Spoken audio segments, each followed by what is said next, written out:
Hi, Ellery. How are you today? I'm good. How are you? I am so good. I want to start by just saying I appreciate you doing this so much. I've been a fan for a while now, and I know that you have a lot happening right now and coming up. So the Yeah, fact that you're taking time out on 3 o'clock on a Monday, I really, really appreciate it.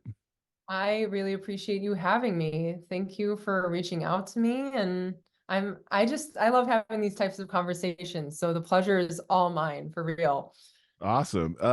I want to dive into backstory, but just for context, what is everything you have going on right now with any detail that you can share about things that are happening right now for you?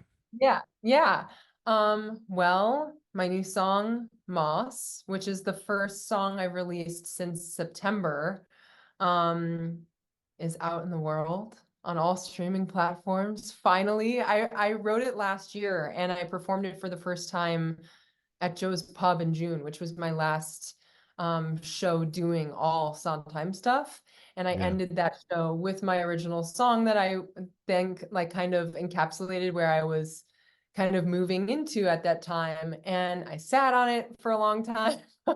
um, and now it's real and it's like a real track and it's fully fleshed out. How So did I'm that go? I mean, people obviously showed up to that show to hear your yeah, Sondheim covers, which had been going yeah, very well. And then you were like, "Hey, so this last one is just me." Like, is that yeah. a big It decision to went do that? I mean, it definitely was because for the longest time I was always like, the Sondheim thing is its own thing, my music is its own thing. And it's so funny that I've found myself doing that sort of compartmentalization of my artistry a lot throughout my life, where I'm like, I'm a musical theater artist, but I'm also a singer-songwriter. And my music side always felt very separate from the musical theater side of me. And then the Sondheim stuff happened and kind of blended that more. And then I was falling into that same trap again of like, well, this is just Sondheim and not my original music.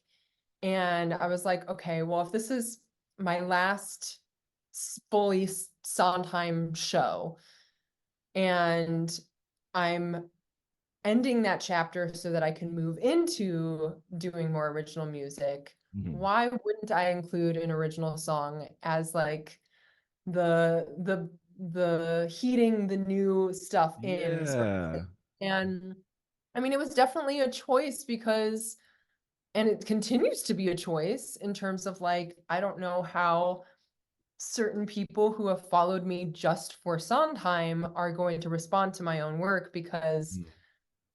it's not anything like it, really, in my Yeah. opinion. Um, and so I don't know, I think a lot of artists can relate to moving into a new era of their creativity and hoping that people are gonna like stay on the train with them Yeah. and stay on board with them. And so I've definitely been experiencing this. Um, but it's been really eye-opening to me that, oh, people actually do like do care probably more about the artist than the art most of the time. Hmm. I like forgot that that's how people respond to artists. Like that's why we follow people no matter what they do. Yeah. Um, and so I just played a few shows of all of my own original music and then some of my Sondheim, like the hits. Yeah, the Because I mean, hits. it's also my Sondheim covers are going to be a part of my You got to give the life people what they want. ever. Yeah, and also it's like I owe what I have to those arrangements. Yeah. And so it would be like disrespectful, in my opinion, like to not play Yeah. Joanna Sure, because sure. I owe my career to those things. But otherwise, playing primarily original music and mainly new original music that I'm currently working on was so liberating. And people were really into it. And I was like, oh, okay. Like, I'm okay. I don't have to Yeah. I don't have to worry so much about if people are going to like this or not, or they're going to be disappointed that it's not the same thing that they've been seeing, especially when I'm following what's inspiring me. And how can that ever lead you astray as an artist? Like Yeah, absolutely. staying grounded and centered in what is feeding you spiritually and um in terms of your inspiration, like just following that and listening to that, you can't really do any wrong. Mm. But change is weird. Change is Yeah. uncomfortable and strange, but it's been really beautiful at the same time. It reminds me so much of Tim Minchin, who got famous from like the 5 years he did comedy. Mm. And then now everyone who goes to his concerts wants the comedy, but he doesn't really do that anymore. But he feels like he Yeah, owes it to them because that's what he got famous for. That's what he knows. yeah, yeah. I But it's cool. mean, It's like ending a book with the first chapter of the next book, which is a really cool way to go. yeah, I think that's a really perfect way of putting it. I appreciate that. Yeah. Yeah, very cool. Okay, what else do you have going on? Music, what else? Yeah, and well, like I was saying, I'm working on an original album. I've never put out a full-length album of original music. Hmm. Um, and I've just been super duper inspired and excited by kind of like breaking my own idea of what people know me for or what I even know myself for, and playing with new textures and sounds and ideas. And so hopefully I'm recording that later this year and kind of finishing writing it at this moment. And I'm also working on a musical and writing a whole musical, which is like, it's really weird to be uh doing something that I always said I would never do. Mm, Because I always thought it was just like way too hard and out of my depth. And also, when I was younger, being in like a BFA program, being a part of this musical theater world that exists as we know it when I was younger, I felt like the music that I write or that I like to listen to doesn't necessarily fit into the world of musical theater. And so I was yeah, like, oh, well, then it's just not for me. Like it's not even for me to try. And yeah. I was literally only basing that opinion off of pre-existing things or off of things that um I guess had done well, but it didn't really resonate with me. Hmm. And so it's like, oh, well, I can't do what that person does, nor do I want to. And it's also difficult. So Yeah, why would yeah. I ever write a musical? And then life totally changed in the fall of 2022. After my second Sondheim album came out, uh, I had a feature in the New York Times, and this theater lit agent saw it and reached out to me and said that he listened to my Sondheim stuff and loved it. But then he saw that I had original music out and listened to that and loved that even more. And when I tell you no one has ever said that to me before, no one had ever said it to me before. And so that meant a lot that like my voice, fully my voice, kind of piqued his interest. And we had a Zoom meeting and he was like, have you ever thought of writing a musical? And I was like, no, no. um, and his response really was just, well, I think you can.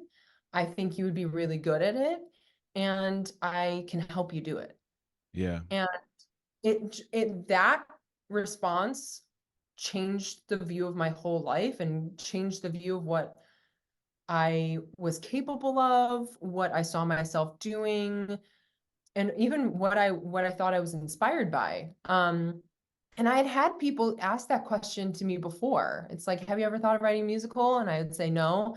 And then they'd be like, okay. And that was it. Yeah. And just to have someone be like, one, I believe in you, and two, I will support you. I will help you through it. You don't know how to do it. Well, I do. I'll help you. Like it's so silly how simple that kind of belief can suddenly make you believe in yourself more than Yeah. you imagined.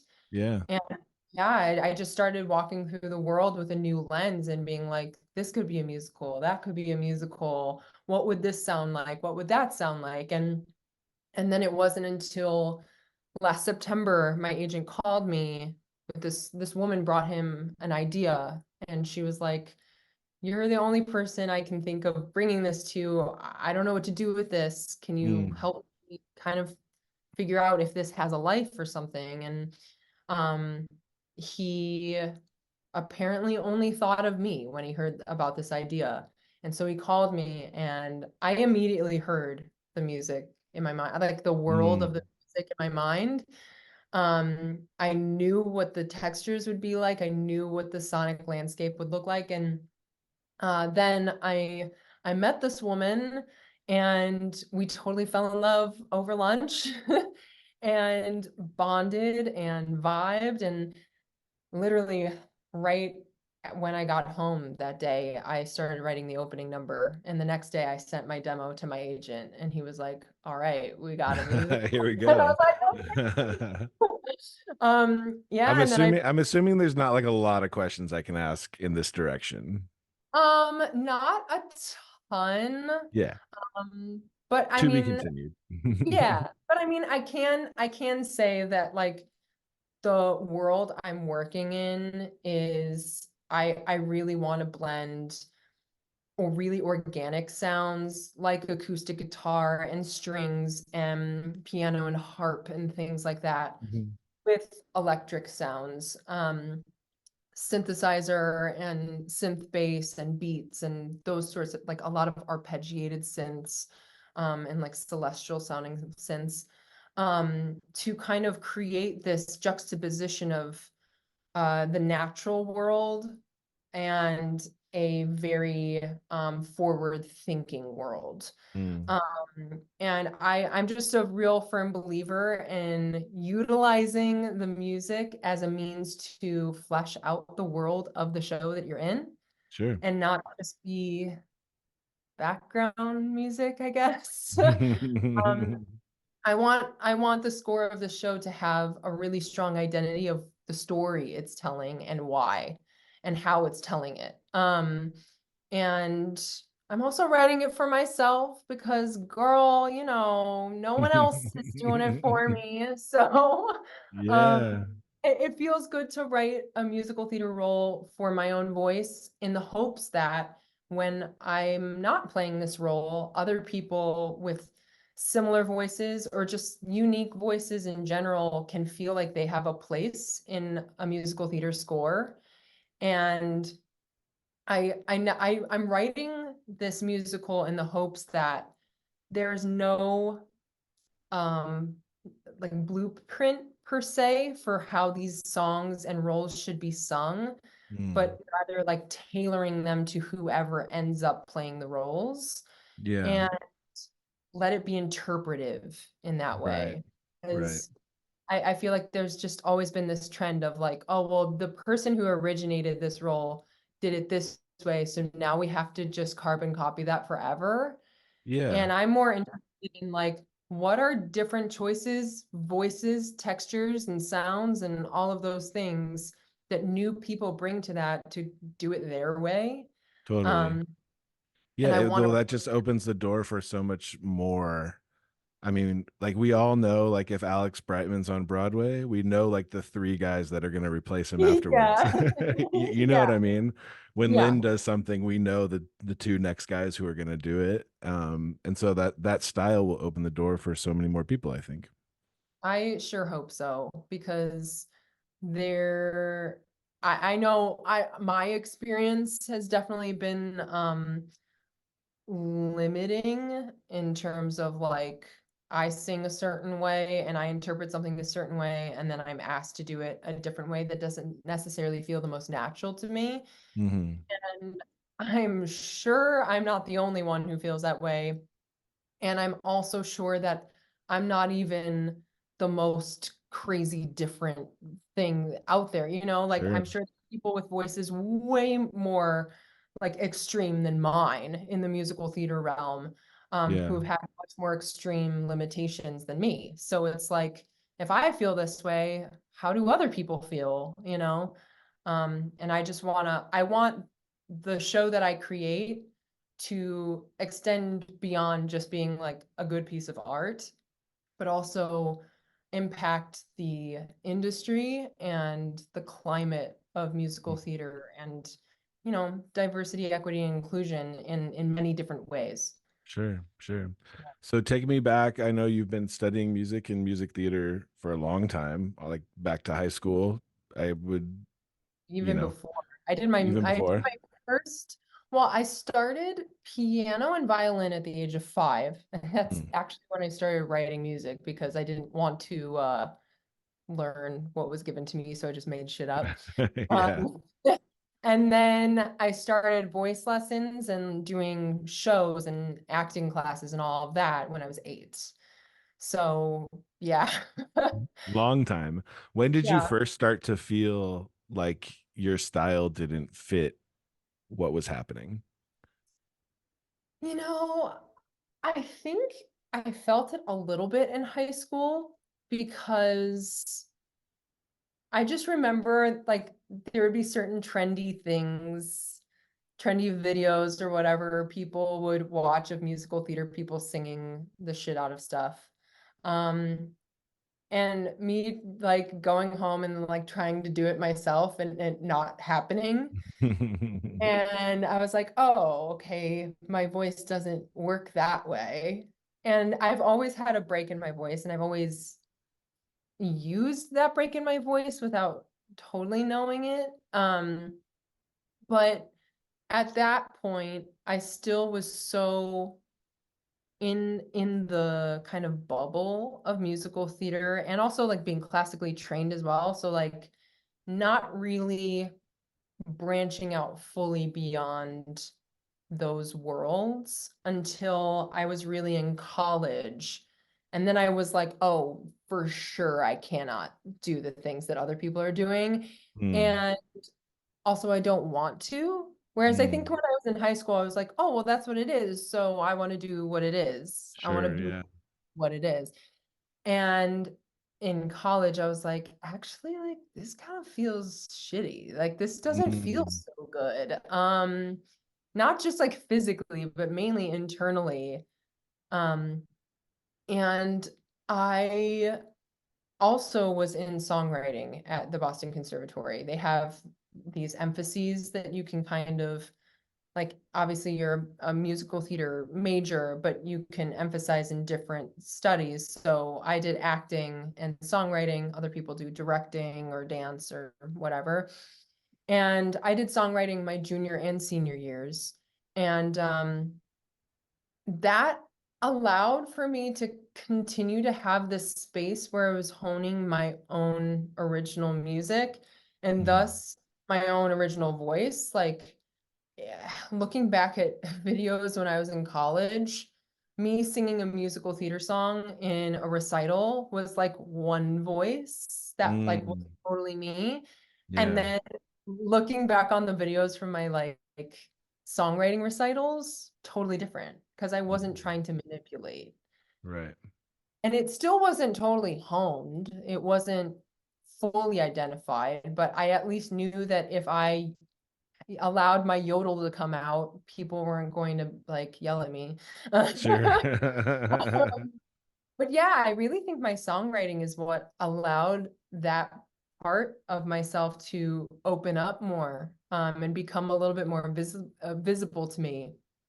And then that seed just kind of kept growing and growing as I moved to New York and was auditioning. And then in the pandemic, that's when I really was like, oh, this is what it is. Like Right. now I understand because that's when I at the beginning of the pandemic, I discovered Caroline Polachek. And I was listening to like some artist radio or like song radio Mhm. uh on Spotify. And the first song that played was Door. And I was like, oh my God, this is so incredible and amazing and weird, and her range is insane, and she's got this crack in her voice, like all these different things that I was like, wow. And then I had a look in the mirror moment, where I was like, okay, you're saying all these things about her voice, Yeah, and those are all attributes that you actually have, but you suppress. And right. it's really fucking hypocritical of you to be like bolstering her voice for what it is, Sure. Yeah, suppressing your own. Like that doesn't make any sense. And so I was like, well, you know what? I'm going to vow to myself that I'm not going to try to manipulate my voice in any other way other than how it just naturally comes out. sure. Obviously, I've studied voice for a long time, so my technique will still be there. I'm not saying like do away with technique, but within technique, how does your voice just do its thing Mhm. without messing around with it and Yeah, manipulating, morphing it into something that it isn't? And that really changed my life. yeah, yeah. Really changed my life. So were you just sitting at home one day noodling around with a guitar and Giants in the Sky just started playing in your head? How how did the idea of doing acoustic covers of Sondheim even come up? It's very silly.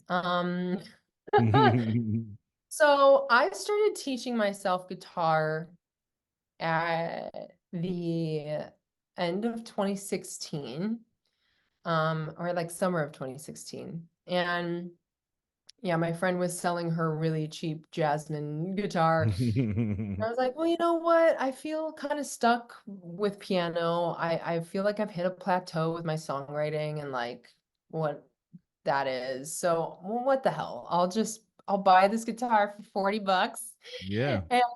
and teach myself how to play it. And so then from there, I mean, it was so remedial. But I was just sort of like trying to teach myself more and more over the course of like 2.5 years. And then 2019, it was it was quite the audition season. It was one of Mm, those ones where you just come out of it with like mascara running down your face and yeah. just beaten up. And so it was March 1st of 2019. Um, and throughout the audition season, I sort of started making this joke to people whenever they would see me at auditions and ask me how I was doing. My response surely became every day a little deaf, because Mm, that's what that experience was like. yeah. And so I just kept saying that in response to how are you? And the song got stuck in my head. And I'm someone who I don't listen to cast recordings. I really don't enjoy like listening to musical theater albums. And so if I have a song stuck in my head, I either listen to it or I make a cover of it. And so I was like, you know what? I gotta just get this out of my system. I'm just gonna like do a cover of Everyday a Little Death. And at that time, I still didn't know any bar chords at all. So I just like kind of picked up these couple of chords and a little finger picking pattern that I made up, and um just sort of plopped it out that Yeah. day. And I recorded this little video on my Instagram for like just my friends, and even then I think it got like 100 likes or whatever, and for me that was like a lot. I know that feeling. Yeah, I was like, wow, people really like this. And Yeah. uh, my friend Harper commented like, you should make this a series. And at the time I captioned it Sufjan on Sondheim because it was very Yeah. Stevens-esque. And also I was like, if Sufjan Stevens wrote a musical theater song, it'd be Everyday a Little Death.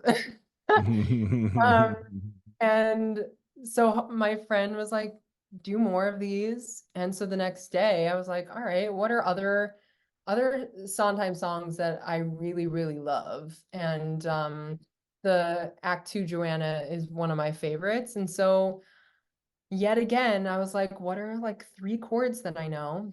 Yeah, Um, three chords in a capo, baby. That's all you need. yeah, yeah.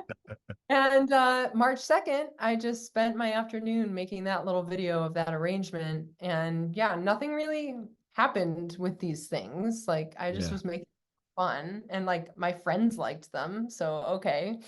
Um, and that really was the inception Yeah, of very cool. thing. And then it just took on a trajectory I never would have foreseen at that time. Yeah, I have a poem out in the world that says everything I write gets 100 views, and my mom probably counts for 92. So I totally Oh, understand. I yeah. totally understand that stage of life. Dang it. Yeah. Yeah. Um, so one, those covers kind of put you on the map, put you on people's minds, got you in front of people. Was that also a turning point in going, my style works with songs like this, so I can write my own style and be accepted in this community? I actually don't know if that's true. It's actually pretty funny because the Sondheim stuff, like I'm never someone who really identified as an indie folk artist or a folk artist in general, like at Mm, all. I feel like I found my way into that by way of utilizing an artist that I love as inspiration that worked really well with these songs. Like yeah, Sufjan is very much that kind of, he always has this folk identity within any of the genres that he plays with because of his poeticism and his voice. yeah. Um, and so I think that kind of introduced me to this part of myself as an artist that I didn't even know. Um, Mm, but I mean, I enjoy writing pop music the most. mm, And I think if if yodeling is the thing that makes people think it's indie folk, go ahead and call it that. I really don't care. yeah. Um, I mean, genre is just so annoying to me, and I'm honestly so grateful for all of the discourse around it because of Beyonce's new album. Because she really raises a middle finger to genre. I mean, she always has. Yeah. But especially with this album, it's like it's causing a lot of conversations and a big stir around that conversation, and I really appreciate it because to me, story outdoes genre every time. Like the story that you're telling and how you're telling it, regardless of what that sounds like, Yeah. that wins over whatever label people want to put on it. Sure, Um, sure. so, I mean, it's definitely been an interesting thing because people think, oh, she put her own style on these Sondheim songs. That's her thing. It's like that was my thing just for this project Mm, because it worked because that's the yeah, story I was telling. right. Um, whereas now it's like I'm telling different stories. I'm not going to tell those stories in the same exact way. Yeah. Um, you know, that's kind of how I'm looking at it. And but my voice is my voice, both lowercase v and capital V. And um, and I think if people are on board with that, then you shouldn't care about what genre I'm working in. But if you really just want to hear acoustic sounds and soft little ditties, then maybe you'll just stay listening to my Sondheim stuff and not listen to the other stuff. But Right, that's fine. That's right, not right. for me to decide or like have an opinion about. Yeah, I mean, when I think about the big Broadway belty things that you said you didn't quite fit in, my first thought is, well, is this going to be a soft acoustic musical No. like the vibe that you put out in the Sondheim stuff? But it sounds like it's going to be a completely different thing. Well, yeah, because I mean, I'm not telling a quiet story. Yeah. Um, I mean, there are certainly quiet moments that lend itself more to that organic acoustic world, but yeah, I mean, it's very much like content dictates form, right? So the content of what you're working with will always tell you how it wants to be expressed. And the story of my musical has told me like this is not a quiet story. This is not a quiet role. And there are so many different layers to it. So use those layers accordingly in the music. Sure. Um, Whereas, I mean, my whole point of view about the Sondheim project was like the thing that I'm most drawn to about Sondheim is that dark and light and that constant fight and juxtaposition of I love being alive and I hate being alive, and I'm so happy I'm a human, but that also hurts so bad and Yeah. so good. And to me, that is an internal thing. Mm, To me, that's a very internal struggle to explore. And thus, that lends itself to a world of like, soft and dark, quiet um, expression. sure. And that's that's why it came out the way it did. Are you I love the vibe of just embracing yourself and embracing your voice and just leaning fully into that. Um Outside of like that self declaration that you're going to do that, do you feel hopeful that this will be accepted? That because Broadway is an insanely tough industry and I they move know. on from things so fast and they tend to, especially recently, pick things that they know are going to work. And so bringing something fresh and something new and something are you hopeful outside of like the self-discovery part? Are you hopeful? I am. Firstly, I have amazing people uh backing me on this already. I mean, my agents have literally given me a new lease on my musical life. The Mm, belief that both of them have instilled in me has made me so hopeful about this project because they've worked on a lot of things yeah. and a lot of big things, and I trust their opinion when they say something is good and they see it going somewhere. And for them to say that about this piece is like, okay, then I believe it too. And we've already gotten interest from outside people as well, and a lot of positive feedback and commentary. So that makes me really happy. And also, I am a firm believer that when something is good, it's good. And when something speaks to people and touches them in a way that only art and only musical theater can, because musical theater touches people in a very specific way. Yeah. If that exists, then that wins. It's all the other stuff that can kind of get messy when you don't have that core, when you don't have, oh, this is a really great project at the center Yeah. of it.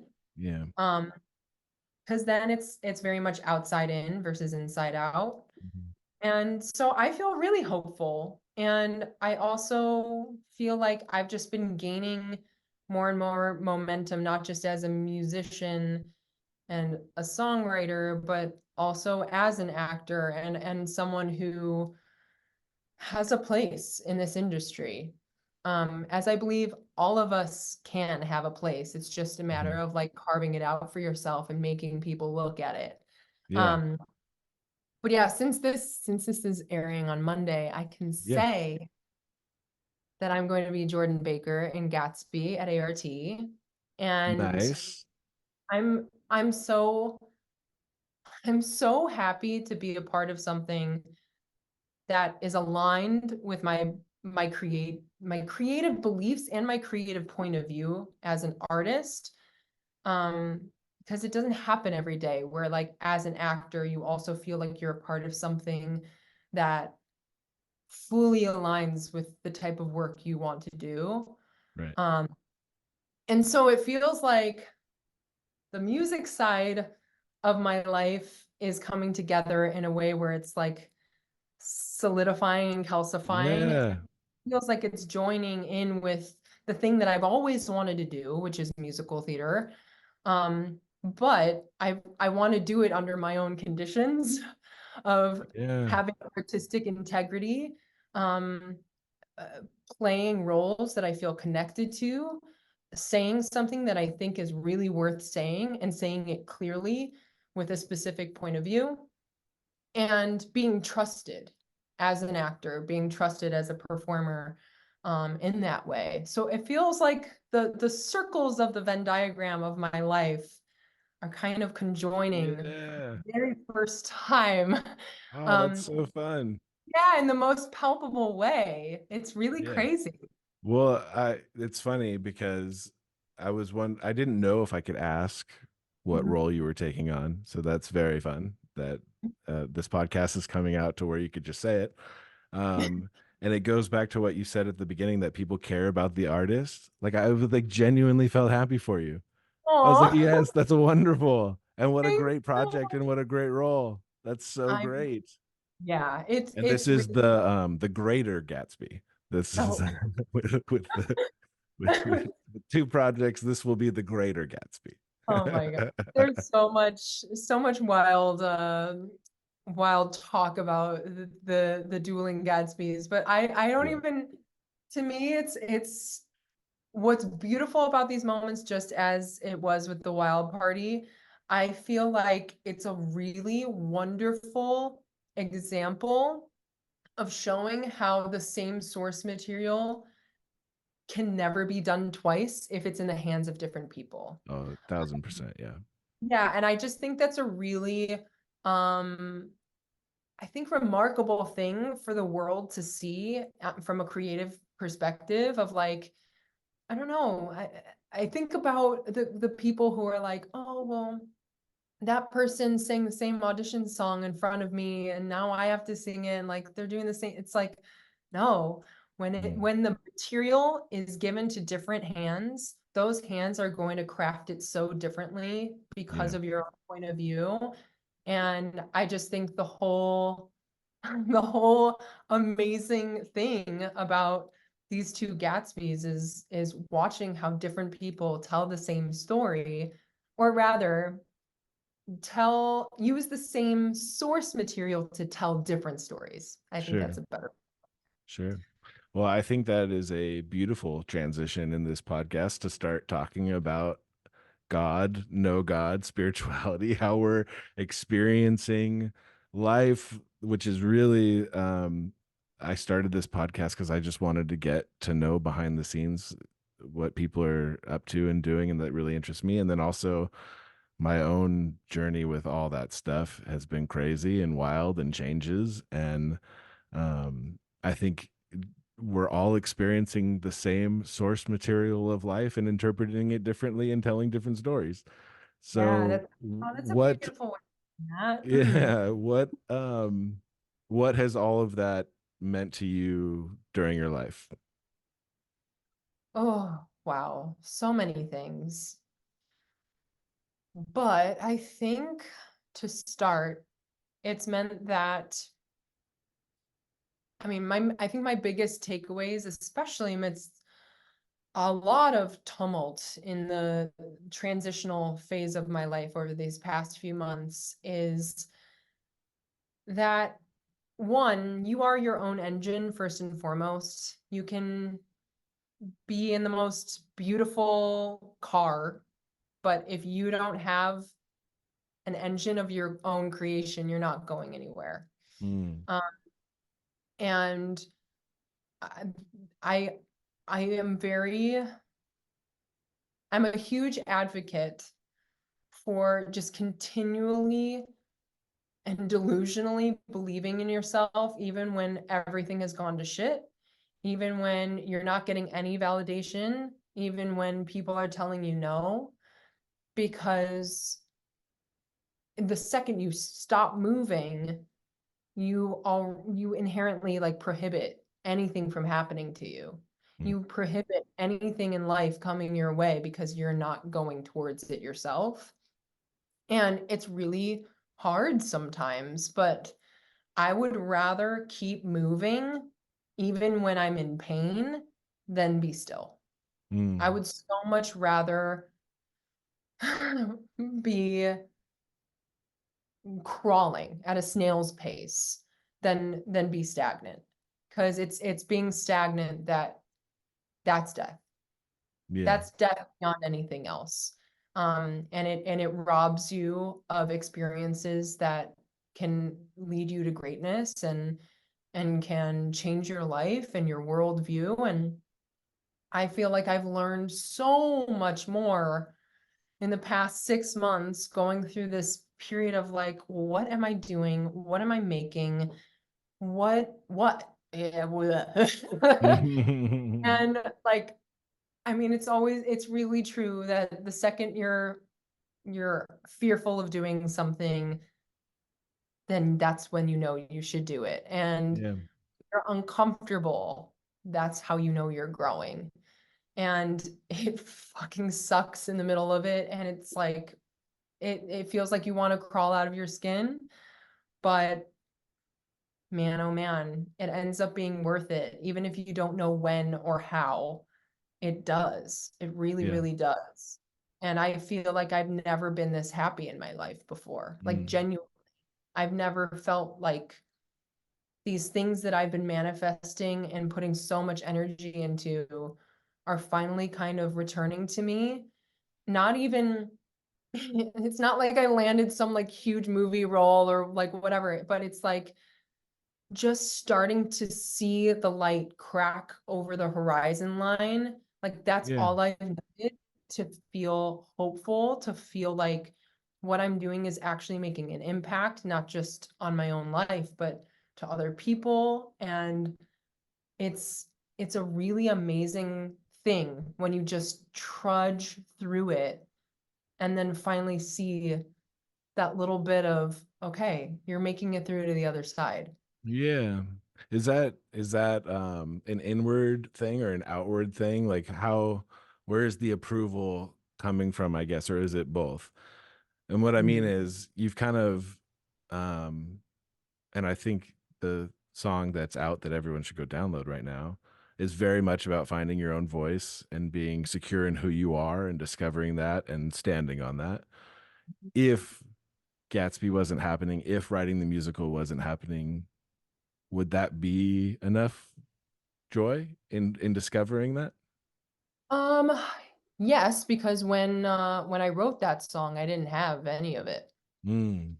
And I wrote that song right directly after a therapy session I had. I was on tour with my Sondheim stuff, and I was in San Francisco, and I two things happened. First of all, I had been performing in a way where I wasn't so goddamn nervous anymore. Mm. And that was a very new experience for me. I'm someone who really struggles with performance anxiety and perfectionism being at the core of that. So that was like, oh my God, I feel like I'm doing these shows and I'm actually able to enjoy it. And I'm not just like, the voices in my head are much quieter. That's crazy. And then at the same time, I also had a Zoom audition for Gatsby that I didn't even book. Um, but after that Zoom, I just put it away. And it was the first time that I recognized, oh, I did that, and now I'm not thinking about it anymore. And I'm not criticizing myself or going back to judge my work or whatever. I'm just letting it go. And so it felt like this parallel alignment of my internal release of judgment, and Mhm. then also these external environments where I was able to practice that in. And my therapist had me tap this feeling in. And as I was tapping it in and I was closing my eyes, I just immediately saw moss. I just saw this like bed of moss, and I heard like the trickling of water, and it was dark and it was warm. And I opened my eyes and she was like, so like what imagery came up for you, if anything? And I was like, oh, this. It feels like I just have settled into the ground, all this stuff. And then I closed my laptop and I immediately was like, this is a song. Yeah, I I have gotta write this down. a song. And so I started writing it that day. And then I finished that leg of my tour and I went home and I just continued working on it and like really stewing in this feeling that was so new to me. Mhm. Walking out on stage and not feeling scared and not feeling shaky and feeling like I could actually trust myself for once. Because to me, trust has been the biggest thing, both in the macro of like, I'm going to trust that I'm where I'm supposed to be. I'm going to trust that my career is unfolding the way it's supposed to. And then the micro of like, I'm going to trust that I will sing this song well. And like, Yeah. trust that I will make it out of this performance alive because my Yeah. nervous system is actually identifying that I'm not being chased by a wild boar and I'm actually just singing songs because it's fun. Yeah. Um, and so, I mean, I wrote that song at a time where I was getting all sorts of rejections still. And even then, like I was kind of finishing out the Sondheim era of my life, feeling like, okay, I feel like this has run its course. Like I want to start doing different things. I don't want to just be the Sondheim girl because I have so much more to Yeah. me than that and so much more to say than just doing covers. Um, and so there was a little bit of that dissatisfaction with the surroundings of my life not being exactly where I want to be, but Yeah. also an appreciation for where I actually was in the Yeah. moment. There's a story of Lin-Manuel Miranda picking up the Hamilton book at the airport on the way to vacation, and that's what spawned that. Mhm. And so now every time I'm at the airport, I'm like, this book decision could change my life. And now every therapy session, I'm gonna be like, is there a song in this somewhere? Oh, I feel like a song should be coming out of this therapy session. you never know. You There never are nuggets know. everywhere. You never know. One last question about your art and your work. What do you want people to get out of your art? Do you have a mission, a vibe that you're trying to put out that people say, I learned this from Ellery?